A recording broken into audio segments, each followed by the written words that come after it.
बिस्मिल्लाहिर्रहमानिर्रहीम। नाज़रीन, आप देख रहे हैं सबसे पहले पाकिस्तान।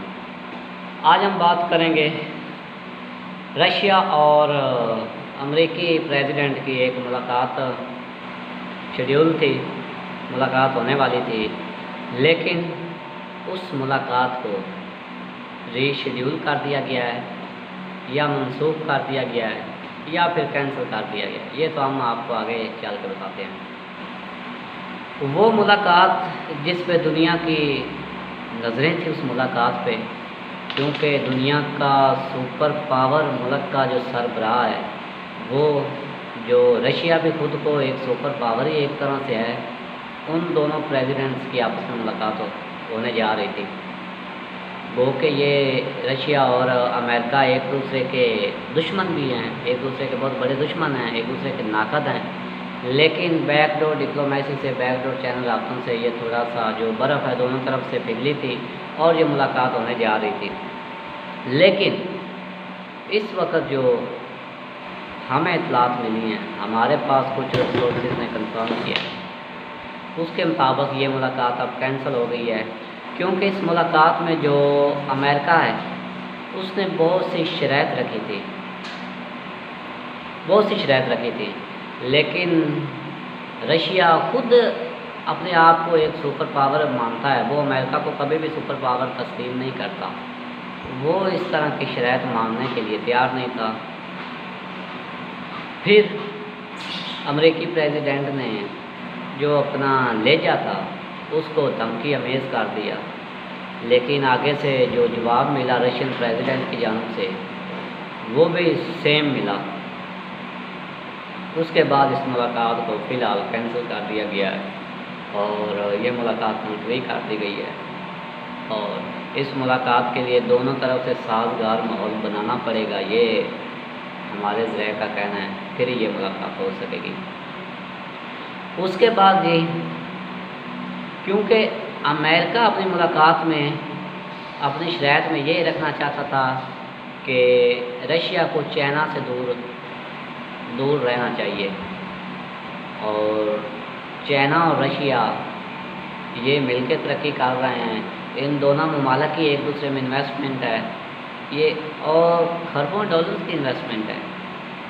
तो ना तो ये रशिया को काबिल कबूल होगा, ना ये चाइना को काबिल कबूल होगा ये अमेरिकी शर्त। तो इस शर्त को भी सिरे से ही मुस्तरद कर दिया गया। अब जो है वो अमेरिका ने जौहरी हथियारों पे पाबंदी की बात की है, लेकिन जौहरी हथियार पाकिस्तान के पास भी हैं, कोरिया के पास भी हैं, चाइना के पास भी हैं, रशिया के पास भी हैं, और इनका आपस में एक ब्लॉक भी है। अमेरिका इसको तोड़ना चाहता था, और इसी वजह से ही अमेरिका ने पहले पाकिस्तान से अड्डे मांगे, क्योंकि ब्लैकमेल करना चाहता था ना अमेरिका इन जौहरी हथियारों पे पहुंचना चाहता था। लेकिन जब उनको यहाँ से रसवाई मिली, फिर वो चला गया। चाइना से तो ऑलरेडी पहले रसवाई मिल चुकी थी, फिर रशिया के पास गया, रशिया ने भी धोखे दिया, और अब कोरिया की मिन्नतें की जा रही हैं। लेकिन मेरे पास जो खबर है वो यही है कि कोरिया का स्टैंड भी बिल्कुल वही होगा जो चाइना, पाकिस्तान और रशिया का है। तो अमेरिका को इस वक्त कुछ समझ नहीं आ रहा कि वो कहाँ जाएं, क्या करें। और रशियन प्रेसिडेंट ने धमकी भी लगाई है अमेरिका को कि अगर अमेरिका हमारे अंदरूनी मामलात पे मुदाखलत करेगा तो फिर उसके जो नतायज हैं वो बड़े भयानक होंगे। और अमेरिका को रशिया ने भरपूर तरीके से ख़बरदार किया है। तो एक तो ये खबर थी।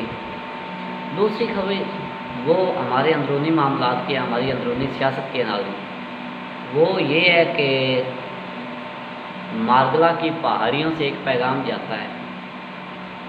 वो पैगाम किसको जाता है, किसके नाम जाता है वो पैगाम, और उससे बोलती किसकी बंद हो गई है? उससे बोलती बंद हुई है जी मरियम नवाज़ शरीफ कैंप की। जो मरियम नवाज़ और नवाज़ शरीफ कैंप के लोग हैं ना, उनकी बोलती बंद कर दी गई है, और वो पैगाम मार्गला की पहाड़ियों से जाता है।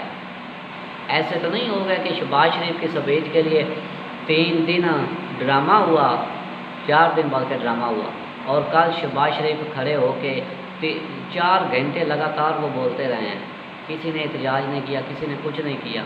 तो वो ऐसे नहीं हुआ, उसके लिए एक पैगाम दिया है और बड़ा सख्त किस्म का पैगाम दिया है। इसी वजह से शहबाज शरीफ कल ज़्यादा ही शरीफ बने हुए थे और उन्होंने एक स्टेटमेंट भी दिया कि पाकिस्तान की खातिर मुझे किसी के घुटने भी पकड़ने पड़े तो मैं इसके लिए भी तैयार हूँ। और ये बात, ये जो स्टेटमेंट था शहबाज शरीफ साहब का, ये रायविंड में ऐसे लगा है जैसे M4 की गोली लगती है। ये पैगाम रायविंड ऐसे गया है और इसी पैगाम से ही रायविंड कैंप की बोलती बंद हो गई है। तो जब शहबाज शरीफ को शरीफ बना दिया गया है और उनको सफेद का पूरा मौका दिया गया है, तो इसके पीछे भी एक कहानी है। वो कहानी इंशाल्लाह आपको अगला हमारा वीलॉग होगा उसमें नज़र आएगी। आज की वीडियो में बस इतना ही, मुझे दीजिए इजाज़त। अल्लाह हाफ़िज़। अपना